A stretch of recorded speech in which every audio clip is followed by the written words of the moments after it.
It's quite surreal, in fact, that this is my first total solar eclipse, and I'm going to be looking at it on a computer screen.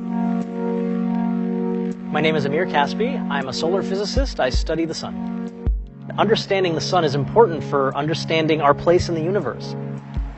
On the day of the eclipse, August 21st, we're going to be looking for fast, dynamic motion in the solar corona, the outer atmosphere of the sun. What we're trying to study is why the solar corona is so hot. It's millions of degrees compared to only a few thousand degrees for the visible surface underneath. These planes require a lot of specialized expertise to fly and to operate the equipment.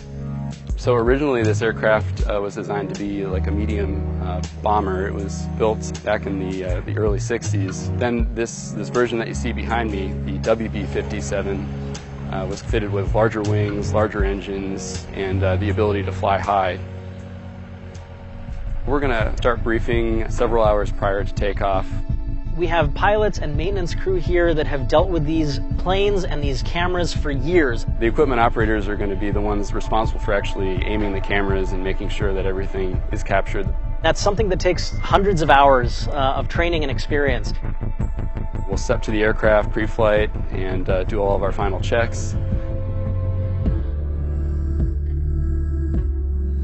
They are just cleared off. I'm going to call for taxi. Copy that. Going to ground SMI 26, taxi with Charlie. All right, here we go. Dude, you ready? Yes, I am. Taxi lights on. These WB-57 aircraft will be flying at an altitude of 50,000 feet. That's almost 10 miles up in the air.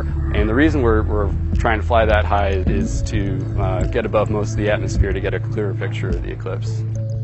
Hands-on in the cockpit, I'm going to have those two monitors in front of me. We're going to have two satellite feeds live from both of the aircraft. One will have visible readout from the camera and the other one will have infrared. They're going to be flying at approximately 450, 460 miles per hour. Now, the moon's shadow is going to be traveling at about 1,400 miles per hour. When the eclipse begins, we'll turn into the path of totality, train the cameras on the sun. So as the shadow overtakes the plane in the rear, for a brief moment, they'll both be in the shadow. That's what will allow us to stitch together the videos from both aircraft so that we can get a total of about 7.5 minutes of totality, compared to only 2.5 minutes for someone on the ground. They're going to get a better view than the astronauts will. Yeah. Because they'll get to see the eclipse.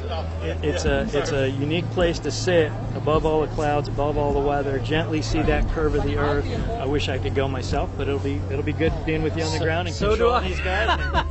We'll be the next best thing. We'll be right there with them. It's hard to say what happens once the jets touch down. Certainly, we will have data in our possession that nobody will ever have had before.